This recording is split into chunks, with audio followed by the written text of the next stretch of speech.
Welcome, everyone. Welcome to Wealth Wednesday, where knowledge becomes action and lasting legacy. Today's conversation is not just about finances, it's about structure, it's about ownership, it's about building something meaningful today that can protect and pass on for generations to come. We are honored to welcome Mr. Christopher J. Mercer. Christopher is the founder of Family First Initiative, a Connecticut based nonprofit dedicated to strengthening families through leadership, development, structured financial literacy, and documented legacy planning. His commitment to this work is deeply personal. After experiencing housing instability earlier in life, Christopher rebuilt with intention, moving from homelessness to home ownership through his own journey of financial literacy and legacy planning. That season taught him the powerful difference between earning income and building structure. It revealed that survival is not the same as stability, and that true stability requires documentation, ownership, and disciplined planning. Today, Christopher uses that lived experience to help work with middle income families, move from financial awareness to implementation through practical systems focused on protection, transfer, and generational continuity. Though youth leadership programs, parent education initiatives, and community partnerships, he equips family with tools to protect what they build and pass it forward with clarity and purpose. Today, he will guide us through a timely and transformative conversation on from financial awareness to structured legacy. This is about creating stability. This is about protecting what we build. This is about turning financial awareness into a legacy that lasts. Please join me and my co host, Miss Rachel Cayley, in welcoming Christopher J. Mercer. Hey, Chris, how are Hey you? guys, I'm doing Hey, well. How you guys welcome. doing? Thank you guys for having me. Doing great. We're very We are happy to have you. so glad that you stopped by. Yes. So, as I introduce you, I'm going to go into the first question that we have for you. And it's Christopher, for those who may be hearing about Family First Initiative for the first time, can you share the heart behind the organization and what inspired you to create it? Of course. So Family First Initiative was founded on the belief that strong families create strong communities. A big part of that belief, as you explained in the introduction, came from my own experience of rebuilding after going through some housing instability. I Through discipline and determination, I was able to move from homelessness to home ownership in quite a short period of time, as most would say. And that's kind of what led me down the severity of my financial literacy and legacy journey. That experience did change how I looked at how I understood stability. Right, I now understand more that stability is not just the stuff and the stuff that you amass, but more so how you manage the things that you built and things that you're looking to grow over time. It's not just effort. It's not just it's not just sitting back and hoping that something happens. It really takes a concerted effort to build a legacy, and that's kind of where I am at this point in my building journey. I also realized that a lot of individuals and families were working hard. I was working hard, and still somehow there were things that I lacked as far as guidance, as far as support systems, and systems and structure around what it is that I was trying to do and what it is that I was building. I didn't really have a good sense of leadership. I did understand what financial literacy was, but I wasn't using it in practice. And although I wanted legacy, I hadn't started building a legacy. ended up in a series, a situation of homelessness. Family First Initiative from there was built to help strengthen those areas for myself, and then looking to pass that on to others that are looking to build the same through community-based programs and things that people can actually apply in everyday life. Like you think about school, when we go to school, we learn a bunch of stuff that we're never ever going to use, right? I began to build programs that people can actually take the education away from, or the knowledge away from, and actually be able to apply that in everyday life, to help start building their legacy and being more intentional in the things that they're doing and building. At Family First Initiative, we focus heavily on shared language, around communication, around accountability, long-term stability. Those are the things that shape how families function on a day-to-day basis. And not enough of us focus on those things, which is where we get lost by the wayside. And we feel we're building something and we're not really building much. The goal with Family First Initiative is to help build stronger foundations with individuals and families, because strong communities help, strong families help build strong communities. Nothing is created in isolation, so we don't build isolated programs. We try to do a cohesive, interconnected series of programs that help facilitate the entire family in building leadership development, financial literacy, and legacy planning. Okay, thank you. That foundation is incredibly powerful, and it leads perfectly into your personal journey. So you've openly shared your experience of overcoming housing instability and rebuilding your life. How did that season shape your vision for helping other families today? Okay. So that season of my life really changed, again, the way I viewed stability, as where, being comfortable apparently wasn't enough. I didn't have anything planned for the future. I didn't, once I ended up in my housing instability or homeless, I realized that the sense of responsibility I thought I had just wasn't there. I hadn't planned for the future. I hadn't planned for the what ifs. And I had no sense of the long-term planning, what my life was going to look like 3 years, 5 years, 10 years down the line. When you experience housing instability, you quickly realize that, how connected everything is, how financial decisions affect your stress levels, stress affects communication, communication affects relationships, and relationships affect children. For those of us that have children and families, it affects everything around us. So you realize how everything is actually connected. I also realized that a lot of people are doing the same. They're doing the best they can with limited resources or with what they have, limited to no guidance, little access, limited access to resources. I was working hard, as I stated, as a lot of people are, but I didn't fully understand the need for things like, documentation, actually planning, budgeting, ownership, and the importance of ownership, or how to build systems that could support all of that and support the stability that I was trying to build. I just wasn't prepared at all. Eventually, I became a lot more intentional about how I move and how I choose to show up. I started organizing my priorities a lot differently, with my family, with finances, with my health, which is another big one, and with my long-term goals. I started being more intentional about, how I was progressing and how I was moving forward to make sure that I never ended up back in the situation that I was in, to be homeless in the first place. It really shaped how, it shaped Family First Initiative. It shaped what the organization is now and what it's to become, just based on looking at what could happen, from being unprepared for what could happen, i.e. housing instability. Most of us are one emergency away from a crisis. So our goal, and we're really here to help, kind of nip those challenges in the bud before they become crisis.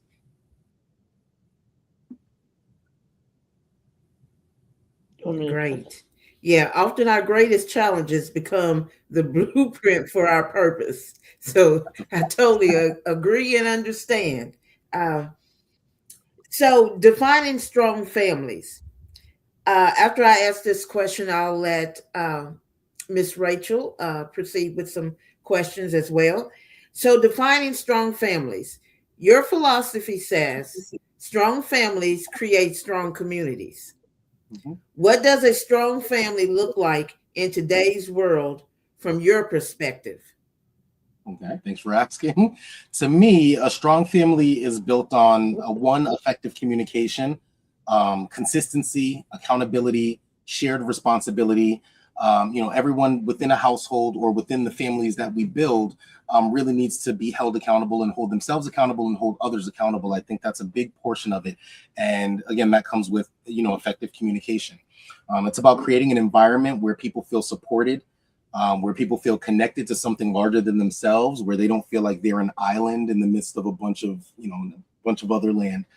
At Family First Initiative, we really define family kind of broadly, but it includes the individual, it includes the household, it includes extended family, any of our mentors and caregivers, anyone that's in the greater community that helps promote the growth and stability of the family, the individual, and the community at large.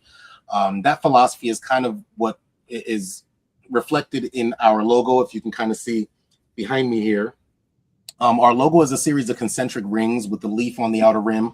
The center of the concentric circles, I can show you here, the center of the concentric circles represents the individual. The second layer represents the family we come from. The third layer represents the family we create. And the outer layer represents the broader community around us, right? Just to show that we do have support depending on how far out we reach in those layers, as individuals, as family, or as a community. The leaf on the outer layer represents the environment, because environment is often shaped by the quality of the communities we build and participate in, right? They say we're a product of our environment, but we're the ones that are creating the environments that we are products of, right? So it's a give and take when it comes to that. The overall idea is that stronger individuals help strengthen families, stronger families help strengthen communities, and healthier communities help shape healthier environments. Okay. Strong families create strong communities because healthy relationships and accountability naturally ripple outward into the community. Thank you. And thank you for the logo. Of course. So we very much appreciate you coming here. And, one of the things that really stands out about your work is the focus on practical frameworks instead of temporary inspiration. Why was it important for Family First Initiative to take that approach versus some other approach? Okay. It was important because information only becomes valuable when people can consistently apply it in real life, right? Things that we can use every day. Like I said, in school, we get a bunch of information that we never actually use, kind of just sticks in the back of our brains. I learned that in order for us to really start applying things and really to start to progress into things that we want to do in life, we have to actually understand the information that we're receiving and be able to utilize it, on a day-to-day basis. Temporary inspiration is just that. It's temporary. Right. So to convince someone to do something, it's like leading the horse to water and the well is dry. So you can lead people places, or you can give them temporary inspiration, but that's only going to last as long as they have your guidance, or as long as they have, say a physical trainer. As long as you have a physical trainer, you'll stay physically fit. But once that trainer is no longer in your life, essentially you fall off of your regimen unless you have the discipline, unless you have the structure or the systems in place to continue doing what it is that, you're looking to do. We want a Family First Initiative to focus more on practical tools like shared language, connected systems, that families can actually use and continue using long after our sessions, long after our programs, long after any of our events. We want people to still be able to utilize the things that we're teaching in our sessions so that people can go out and actually practice these things in everyday life to make them routine, because routine becomes habit, and habits are what help us to progress and to capitalize on anything that we're looking to make a life of. Typically yeah, for sure. And typically during our gatherings, you'll hear us use words like leadership, accountability, communication, responsibility. You'll hear these terms over and over again, because this is the shared language that we like to enforce. And we do have very specific definitions of these things, i.e. family is not just the family you come from, but the family you create, the people that you bring into your lives. Growing up, I had a lot of brothers and sisters. I have a lot of brothers and sisters, born to me, but then I have a lot of brothers and sisters that I adopted just growing up, a lot of cousins, that I adopted growing up. So we want to make sure that we're inclusive of what we consider or what we call family. And we believe that, parents and youth, caregivers, community members, as long as everyone's using the same language, is on the same page and reinforcing some of the same principles, learning becomes a lot easier to apply in our personal lives and when we're out in the community. And that's something that we we push in all of our programs, not only, learning for yourself, but learning to be able to implement these things out in the community as well. That's why we also use the whole family model. Our programs are designed for multi-generational impact, because children don't grow in isolation. Parents don't lead in isolation. Families and communities influence each other constantly. So we're never really alone as much as we may feel we are. And we want to make sure that everyone is included in this journey that we're taking as individuals and as families. We want to make sure our programs are functioning as connected support systems rather than isolated experiences. So just making sure that we have the practical frameworks, as it was stated, and systems in place to make sure that people have something that's consistent and something repeatable was very important to us. That's where the concept of the practical frameworks came from. Oh, it sounds like something they can rely on too, over and over, which is important. For sure. Okay. So tell us about your Rise Up Youth program, and how leadership development at a young age can change the trajectory of a child's future. Ooh. So our Rise Up Youth group actually was started back in September of last year. It was created to help youth ages 10 to 18 build leadership, confidence and communication skills, and real world decision making in everyday life. As we were talking about a little bit earlier, they took home economics out of school. So children aren't learning how to iron clothes, how to sew, how to cook, even how to balance a bank book. So we want to make sure to start instilling some of those principles while also including their own family values into the lessons that they're learning. We wanted to make sure youth understand that leadership is not just a title or it's a position. It's something you really take on. It's something you embody. It's how you communicate. It's how you handle responsibility. It's how you respond to challenges and how you show up consistently for yourself and others. It's not just something that comes by the wayside. It's not just a title, that you're given as, like being a brother or being a sister or being a mentor. A lot of that comes with a lot more than just the title. A lot of young people are very intelligent. I was very intelligent. I was very capable growing up. But I did have troubles, navigating a lot of the pressures and a lot of the distractions, that was offered to my generation. I was very uncertain about a lot of things. A lot of the environments that I was in didn't really reinforce the structures or the long-term thinking that was necessary for me to thrive as an adult. So we want to make sure to instill that into our youth programs as well. Rise Up Youth really creates a space for leadership development through those practical conversations, through those frameworks, like of mentorship, accountability, definitely teamwork and real world application, like getting out into the communities and relaying these legacy messages. For instance, with our Rise Up Youth program, our primary framework for Rise Up Youth is our legacy curriculum, which we've broken down into an acronym. For instance, L in legacy is lead with purpose. E is empower others. G is grow every day. A is act with integrity. C is connect with community to create change. And Y is your impact matters. So we have a structured six-session cohort with each of our Rise Up Youth groups, where they learn these principles in theory. They learn what legacy is at its core. And then we go and we take those same principles and we practice those out into the community before we move on to things like creating businesses and actually structuring things like trusts and wills and things of that nature. So we definitely want you to recognize that their value is very important, and they need to understand that very early on so they can carry stronger habits and expectations and better decision making into their adulthood. Excellent. Okay. Now, do you want to take Very over? good. Yes. So let me ask you about your fatherhood leadership through LEAD. Could you elaborate on some of the biggest challenges fathers are facing today, and how does LEAD help address them? Okay. So the LEAD is actually an acronym as well. I'm big on acronyms. I love it. But LEAD stands for Legacy Empowerment for Active Dads. It was created to help fathers and male caregivers 18 and older to strengthen their leadership, communication, presence, and accountability, and long-term family engagement inside the homes and out in the community. And that goes for every father out there, every male caregiver out there, not just the ones that have spouses, but there's a lot of single dads out there that also need the similar type of support. A lot of dads are carrying a very significant pressures as well, financially, mentally, physically, spiritually. Some are navigating like limited support systems. They don't actually have, again, people that are, kind of by their sides, or people that they can rely on to help them progress and build the legacies that they're looking to build. The systems that they need just don't exist. And most of these systems are actually against dads. So we wanted to make sure to create something that's more of a space for honest conversation, for mentorship, to not only be mentors, but to learn and have their own mentors, to grow in with practical support without judgment.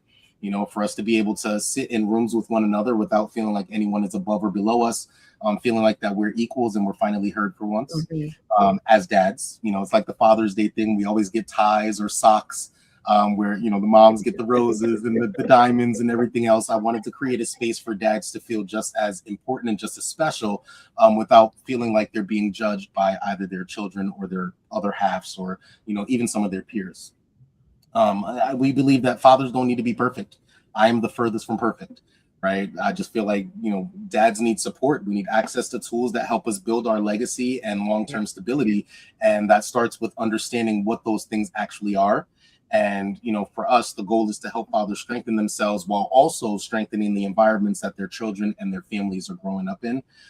So that's the biggest part of the LEAD program for us. The challenges that we face is the lack of support that we feel is there, because even most programs, even when we think on municipal programs, most municipal programs are geared towards women and children.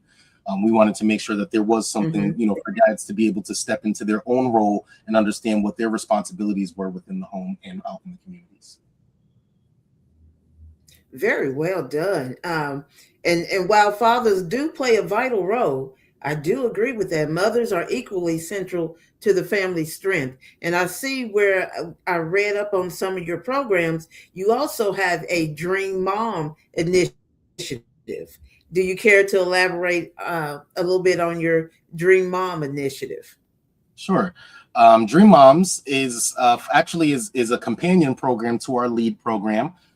Both programs are designed to strengthen leadership, communication, confidence, stability, and support within the home and in the community. Dream Moms was created to give moms or female caregivers, typically 18 and older, a space to connect, to grow, to learn, and support one another while navigating the realities of motherhood and individuality. In one of the pilots, or actually we did 2 pilots for Dream Moms, and in the pilots, one of the questions that we asked to the moms were, who are you? Who are you before you're a mom? Who are you before you're a wife, before you're a girlfriend, before you're a sister, before you're a daughter? Of course, not before you're a daughter, but essentially outside of who you are for everyone else, who are you? And it was a very difficult question, for them to answer. A lot of them just really didn't know. And I think getting back to the root of that is why Dream Moms was created. For moms to understand that they're not just moms. Yeah, you are leaders. Yeah, you are, just as important in every aspect of life and in every aspect of, the household and in the community, but you also have to understand who you are for you in order to be a better version for anyone outside of yourself. Moms carry a lot of the leadership responsibilities in the home, especially when it comes to, single moms or single parent households.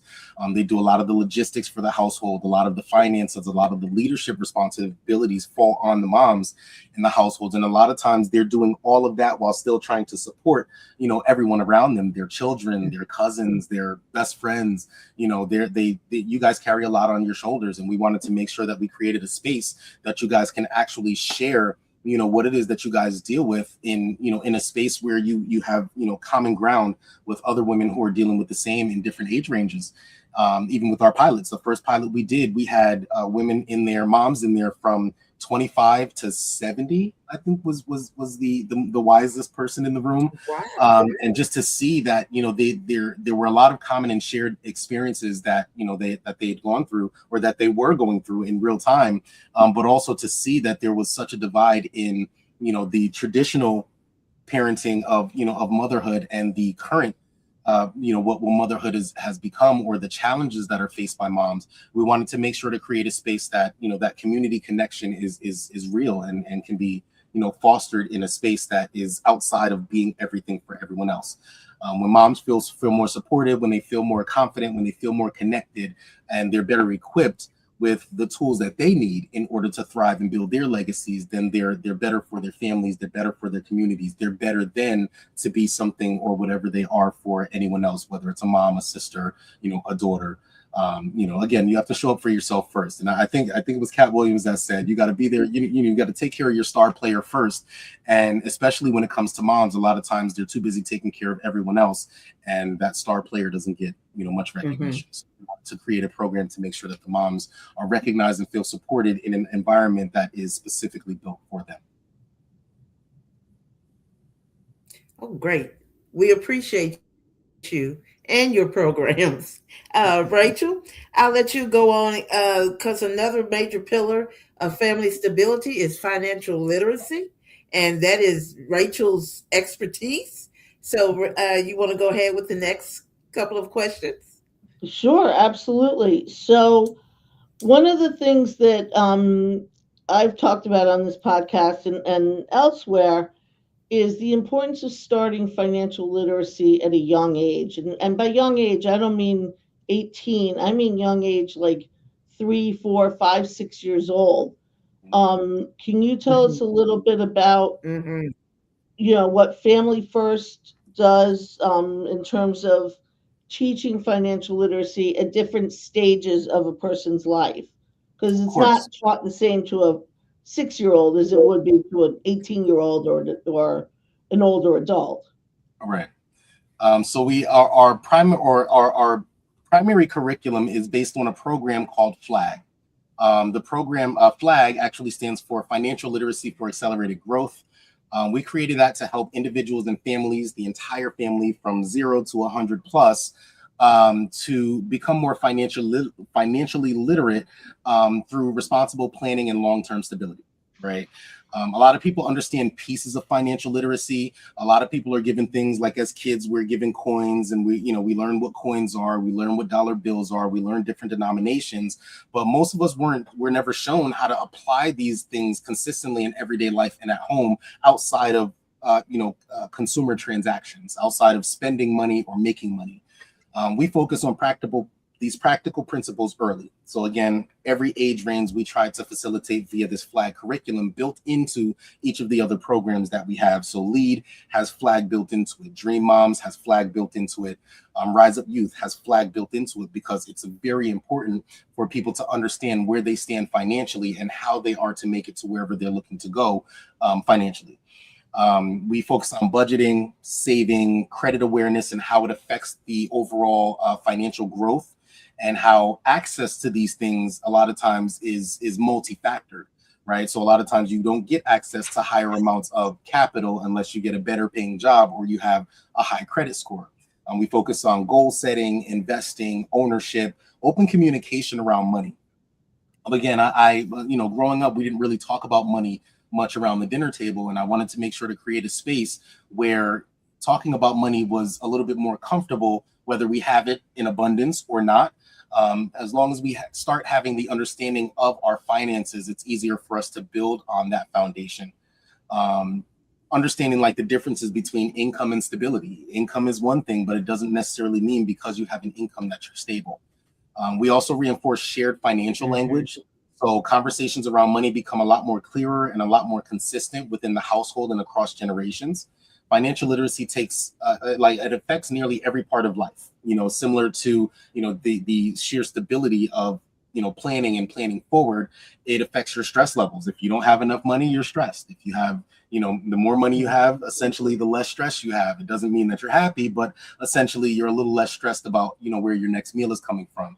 The relationships that we take on, that a lot of that has to do with our financial status, the opportunities that we're afforded, the stability that the overall stability that we feel we have or don't have, in a lot of ways does stem from, how literate we are in our financial, in our financial foundation, and where we are, with our income and expenses, understanding what a budget is. The goal in the FLAG program is to really help individuals and families to make more intentional decisions around, their budgeting and finances, to strengthen their habits and to build stronger foundations, in as a family, to make sure that everyone is on the same page as far as what any particular household's budget might look like, what the income might look like. And as you said earlier, Rachel, that, of course, adults, we have to tread responsibly when we're speaking of these things, with our children, but there is definitely a way to do it. And it's a necessity for children to understand what the particular finances of their household might look like, so they understand how they can navigate things as well, where, as they're becoming responsible adults. I very often see in my work as a bankruptcy attorney, people come in of all ages, coming in, and I look at their bank statements, and it'll be Starbucks, Starbucks, Starbucks all the way down, or Uber, Uber, Uber, Uber all the way down. And, a lot of times I'll say, okay, how much do you spend on coffee? Oh, not much, maybe $5 a week, until I start looking at their bank statements. Mm-hmm. So, as part of your financial literacy program, do you help people face their own spending habits that they're most likely not really aware of?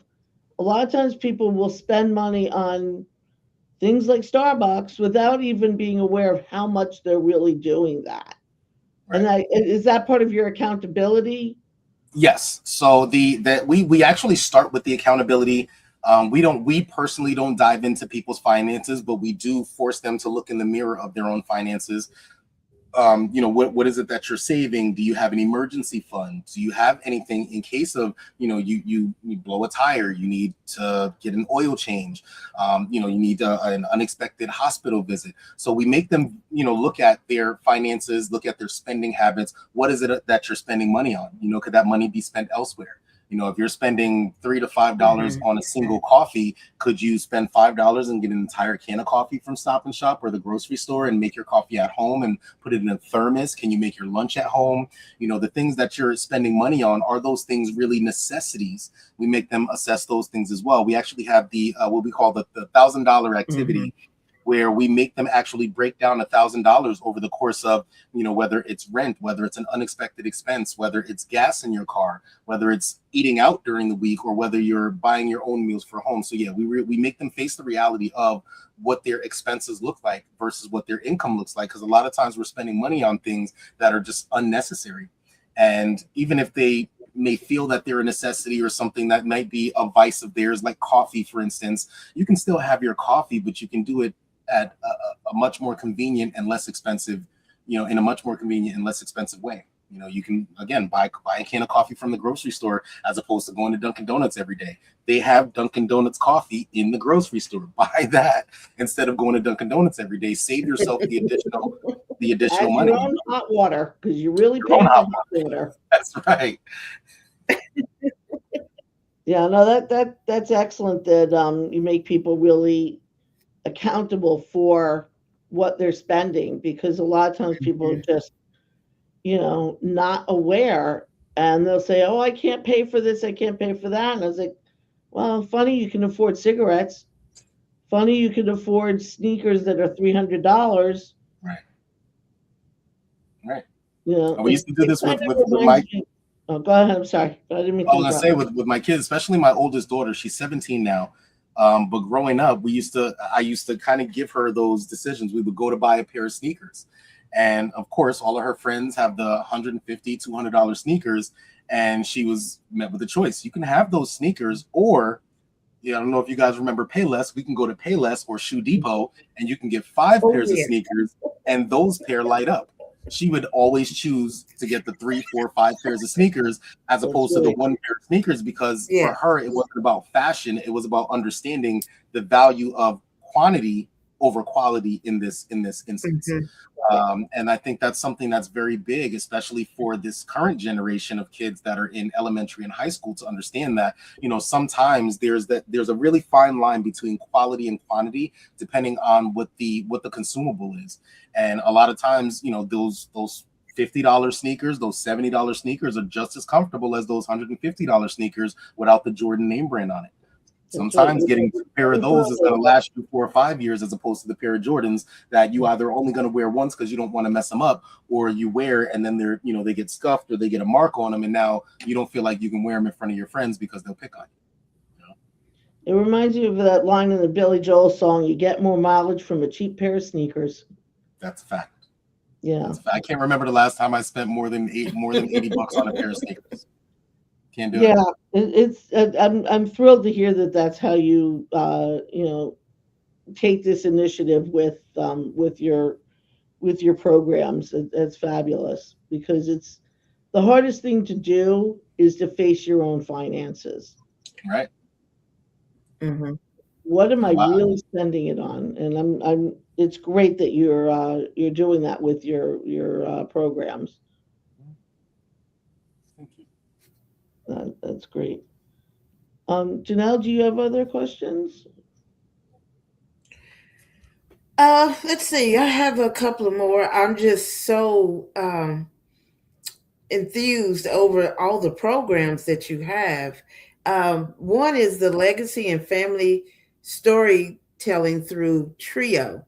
I would love to know what Trio is because I'm also working on a legacy wealth building initiative. So, I mean, I think the new era now is legacy wealth building, and we should take it more serious than what we have in the past. So, could Mhm. you elaborate on TRIO?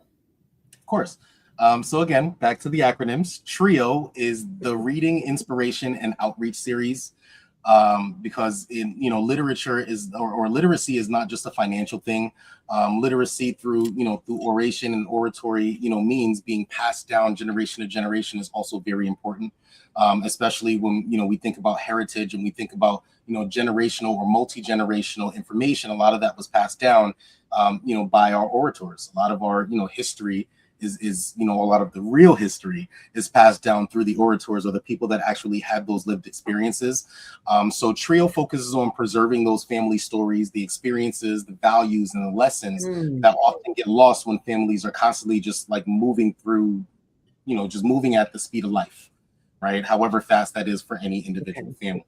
A lot of families inherit stuff.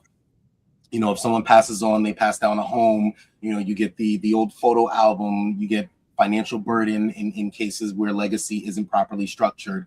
But very Hmm. few intentionally preserve the communication aspect, the wisdom that's passed down, the family history, the personal perspective that is should span across generations or should be passed down generation to generation. A lot of that is missing, right? Those same stories help people to understand where they came from. It helps to understand what their families had to overcome in order to be in the positions that they're in, and what values shape them. What values help shape the family dynamic that is currently presented to any particular generation. That helps create identity and the connection and the continuity of that particular family or the legacy that's being built. Trio creates opportunities for families to communicate more intentionally, to preserve those meaningful moments, and to strengthen that intergenerational connection through storytelling and through those shared experiences. So now it's not just, grandma went through this or grandpa went through this, mom or dad went through this. It's like now Okay. I understand that I'm a part of that same story. Right, I am an outcome of that very story Hmm. that my parents and my grandparents and my Absolutely. great grandparents had to live. And legacy is not only about what we leave behind financially. It's not about the stuff. It's about what we pass forward as far as our family Exactly. values, about the relationships that we're building and how to build those relationships, how to maintain them, about the knowledge that's passed down to us, and about the examples that we lead by. So a lot of that does come through through what we're trying to push as or what we're putting forward as our reading inspiration and outreach series. We're doing it through reading, we're doing it through inspiring others, and we're doing it through continuous outreach through the families and the communities that we look and serve. I have a Yes, question. family wellness extends beyond emotional and financial health. You are correct. Okay, go ahead, Rachel. I'm sorry. No, I was just going to ask. One of the things, and I've seen you were talking about the generations, and me being of the somewhat older generation.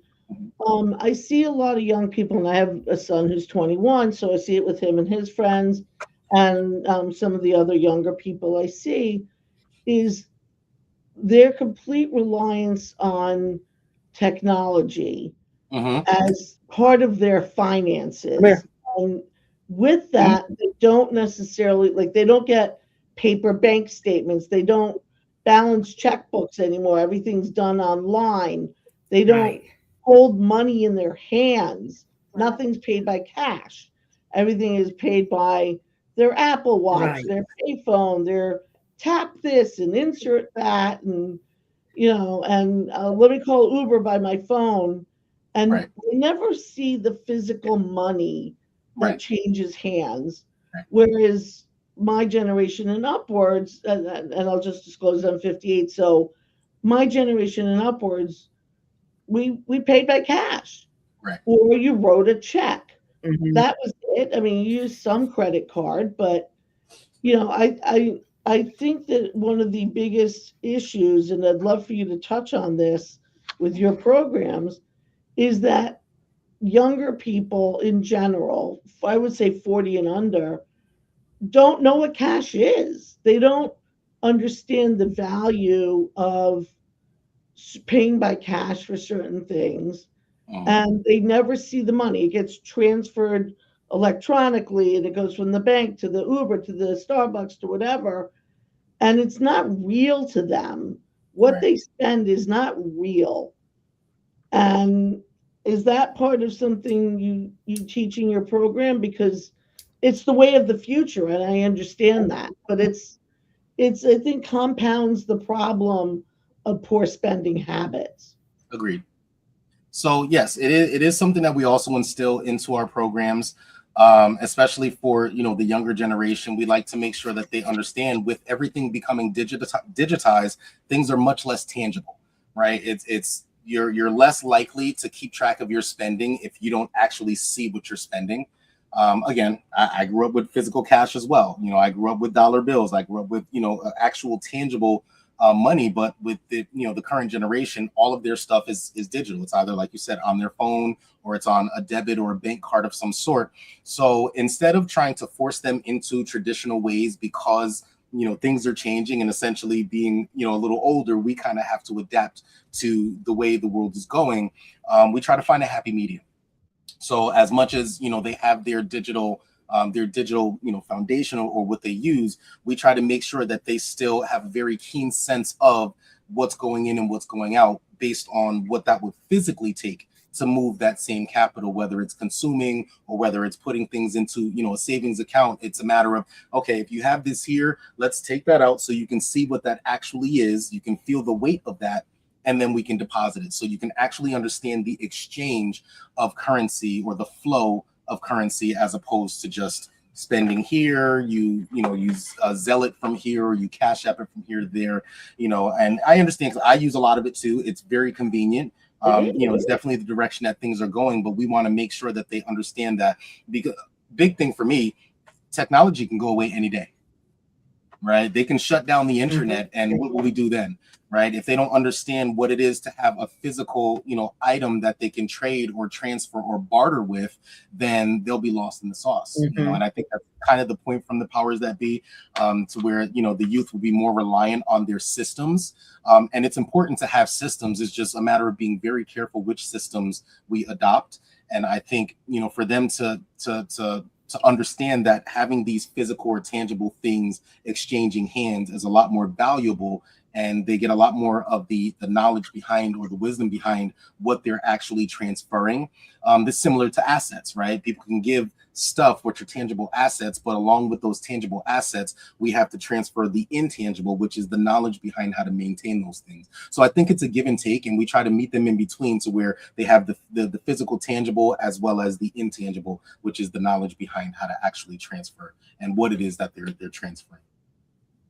That sounds like a great happy medium. Mhm. Janelle, did you have any other questions? So, Chris, I wanted to ask you, the individual that came in, would she like to say a word while we're That was about to that was close my out? that was the 17-year-old that I was talking about. She was coming to speak Well, to me, tell her but to come in and say hi Bring to her in. us. Bring her I'll have in. to. I'll text her and tell her to come back downstairs. Yeah. You see that? I don't even Yeah, go because upstairs anymore. I said I'll text her. Listen to me. Practice what I preach, right? Technology is I use Zelle all the time, but I'm also well aware of Tell how her she much I has to have in come my in and account to introduce Zelle to herself. somebody. Okay.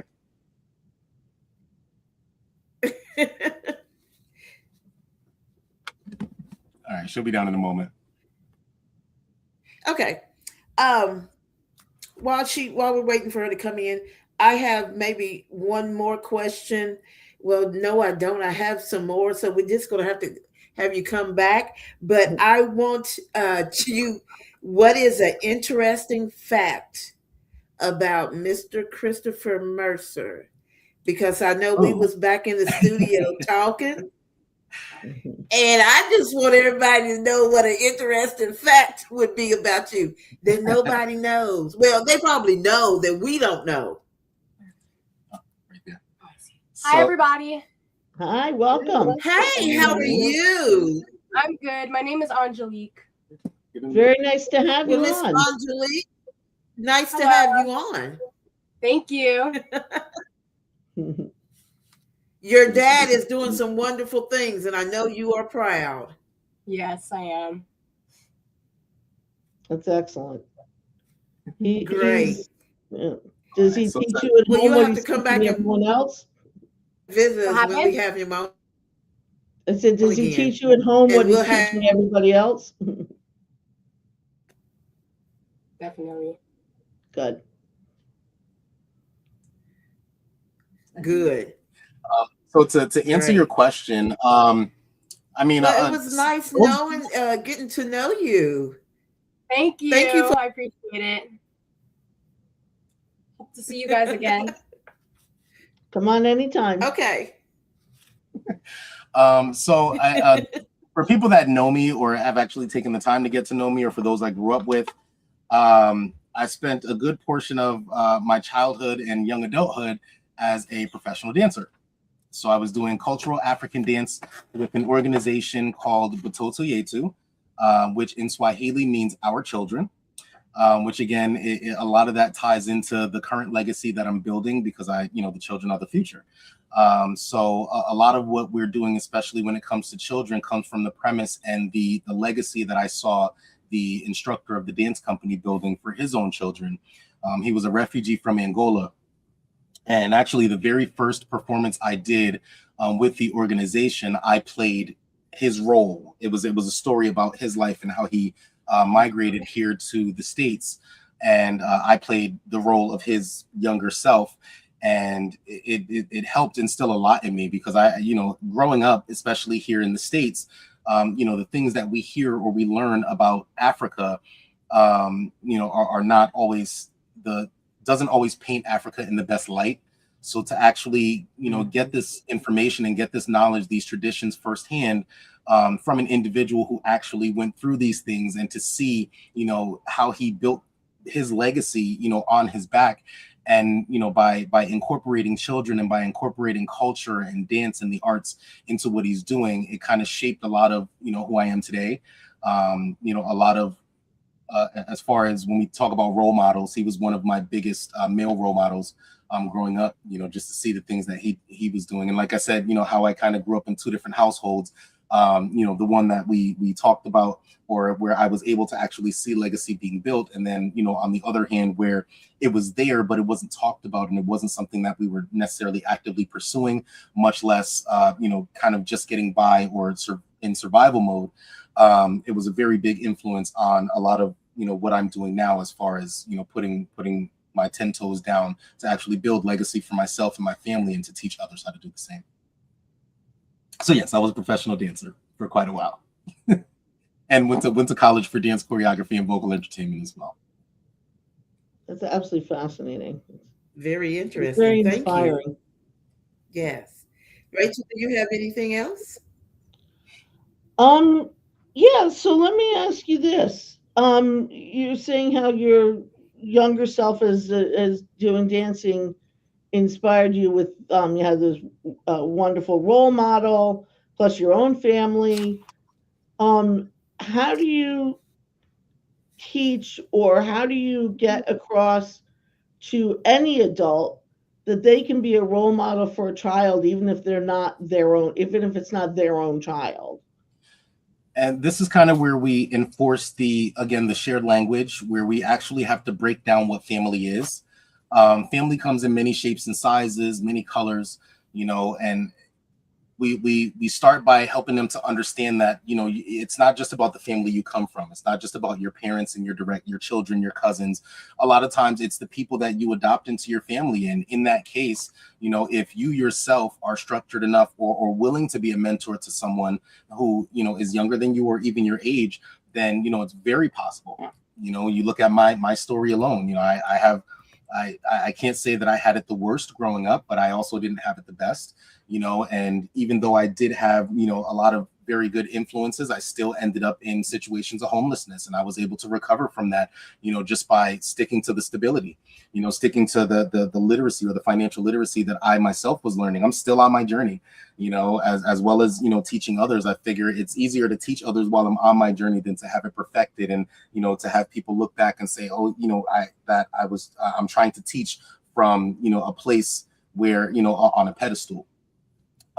So we try to instill in people that it's not just about, you having a family, it's about individuals as well, because individuals, just like our logo, the logo starts with the individual and then it ripples outward from there.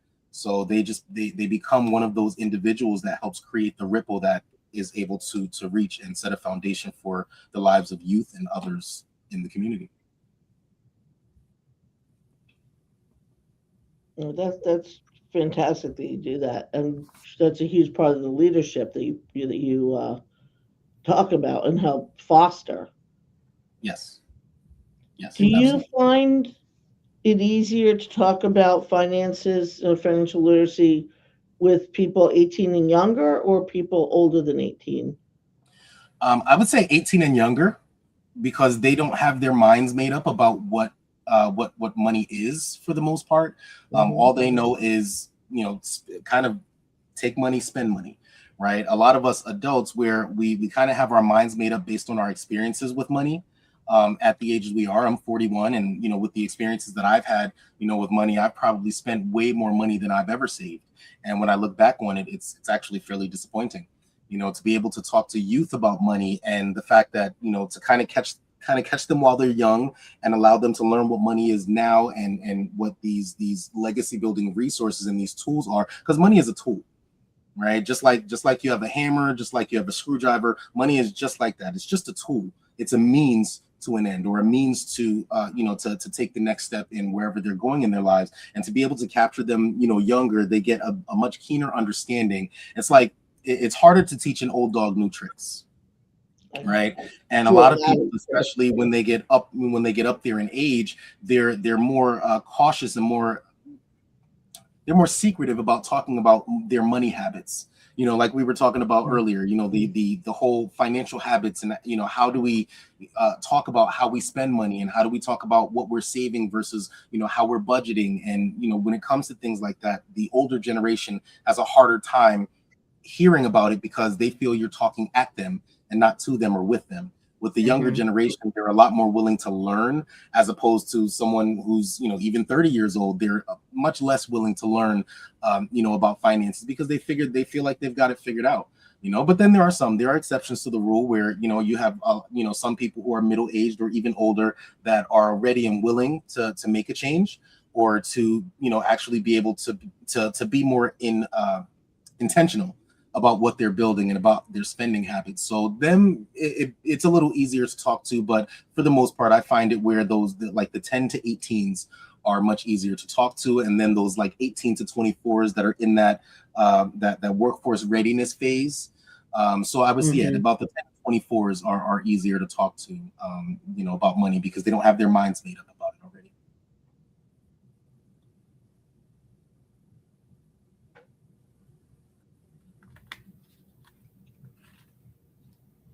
it is definitely difficult to help people or have people try to change their spending habits the older they are. And I see that with some of my clients, when I say to them, I'm not telling you don't go to Starbucks ever, Mhm. but don't go 5 days a week. Go once a week. Go on hump day Wednesday.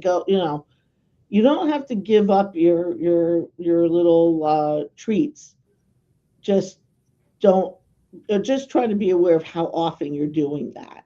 Right. It's moderation. Like it's learning moderation. You can teach children moderation now, but once someone is already, 50, 55, 60 years old, they're pretty much stuck in their ways, and their coffee habits are their coffee habits. They need what they need, and they're going to have it, regardless. Yeah. Yeah, unfortunately, that tends to be very true. But sometimes when I force my clients to really face what they're doing, it's shocking to them. Another issue I see, and I'm hope that you talk about it as well, is online gambling, because I hear that all the time, and people are like, all these online gambling sites, they'll say, oh, we'll match your first 300, or something like that. And again, you're not really seeing the money. Right. And like, what are you doing? Playing online bingo? I've seen literally online bingo for money. Oh yeah, that's a whole nother episode to itself. Yeah, but that's all part of your that is. Yeah. Exactly.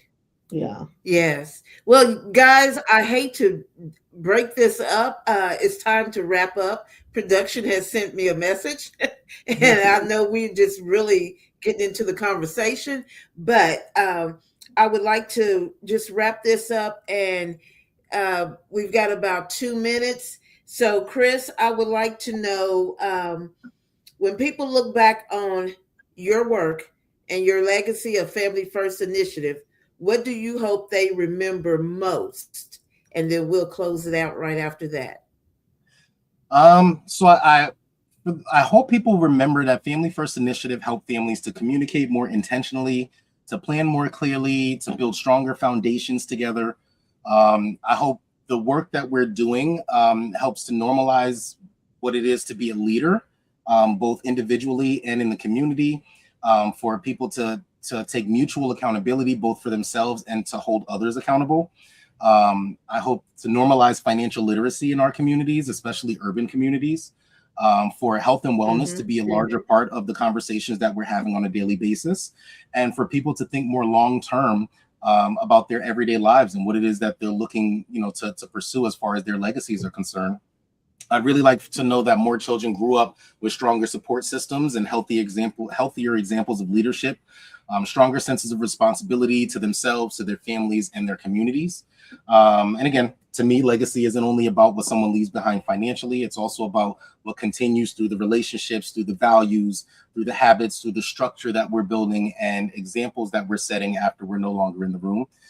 If the work that we're doing at Family First Initiative helps families to feel more stable, more connected, more supported, and more prepared for that future, that would be a meaningful legacy to me.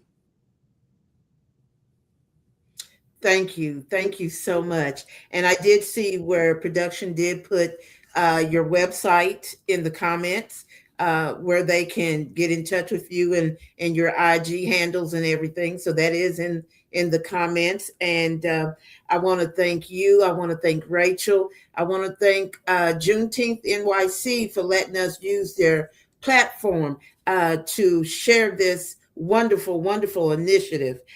Christopher, thank you for sharing your heart, your journey, and the incredible work that you're doing to strengthen families and communities everywhere. And we look forward, and I know Rachel and I both look forward to having you back and doing 100%. Some deep dive, because there's some interesting things going on with Family First Initiative.